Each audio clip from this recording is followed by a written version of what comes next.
रहलत पैगंबर, आखिरी अय्याम और विसाल, ये 11 हिजरी का जिक्र है। जिस साल नबी आखिर अलजमा हज़रत मोहम्मद सल्लल्लाहु अलैहि वसल्लम ने हज अल वदा फरमाया और लाखों सहाबा कराम रज़वान अल्लाह अलैहिम अजमईन को दीन की तकमील का पैगाम दिया। ये आपका आखिरी हज था और आपकी जिंदगी का उख्तितामी सफर शुरू हो चुका था। बीमारी का आगाज। हज से वापसी के बाद आप सल्लल्लाहु अलैहि वसल्लम को शदीद बुखार और सर दर्द की शिकायत हुई। आपका ये मर्ज़ वफ़ात सिफ़र के महीने की आखिरी तारीखों या रबिया अल-अव्वल के इब्तिदाई अय्याम में शुरू हुआ। शद्दती मरज़ के बावजूद आप सल्लल्लाहु अलैहि वसल्लम ने कुछ दिनों तक मस्जिद नबवी में नमाजों की इमामत फरमाई, लेकिन जब कमज़ोरी बढ़ गई तो आपने हज़रत अबू बकर सदीक़ रज़ी अल्लाह इन्हा को इमामत की ज़िम्मेदारी सौंप दी।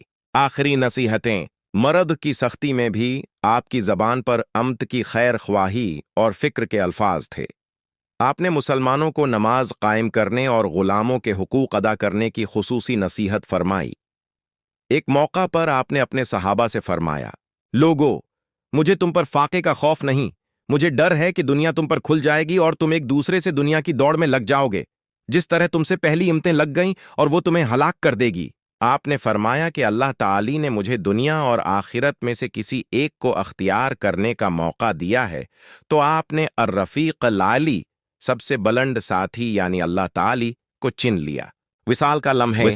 सल्लल्लाहु अलैहि वसल्लम अपनी प्यारी बीवी हज़रत आयशा सदीक़ा रज़ी अल्लाह अन्हा के हुजरे में आखिरी लम्हात गुजार रहे थे।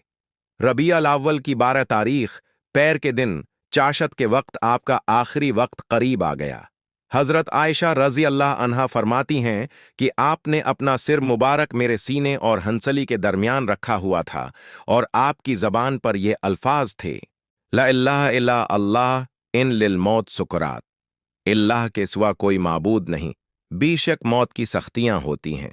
उसके बाद आपका दस्त मुबारक नीचे आया और सिर मुबारक मेरे सीने पर बोझल हो गया और यूं नबी रहमत सल्लल्लाहु अलैहि वसल्लम की रूह परवरदगारे आलम के हुजूर चली गई। सहाबा पर सदमा। आपके विसाल की खबर मदीना मनूरा में गम का पहाड़ बनकर टूटी। हज़रत उमर फारूक रज़ी अल्लाह अन्हु शिद्दती सदमा से बेकाबू हो गए और तलवार सौंग कर कहने लगे कि जो कहेगा कि नबी का विसाल हो गया है, मैं उसकी गर्दन उड़ा दूंगा।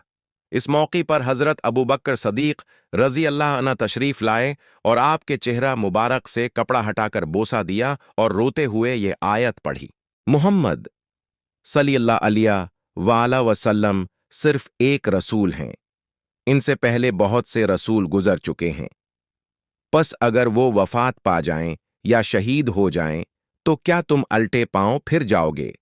सूरह आल इमरान आयत 144। हज़रत अबू बकर के इस खुतबा के बाद ही सहाबा को तसल्ली हुई और गम व अंदवा की हालत में सबने अल्लाह की मशीयत को तस्लीम किया। हज़रत मोहम्मद सल्लल्लाहु अलैहि वसल्लम की रहलत से नबूत और वही का सिलसिला ख़त्म हो गया, लेकिन आपकी तालीमात, दीन इस्लाम और आपकी लाई हुई शरीयत क़यामत तक के लिए इम्त के लिए मशाल राह बन गई।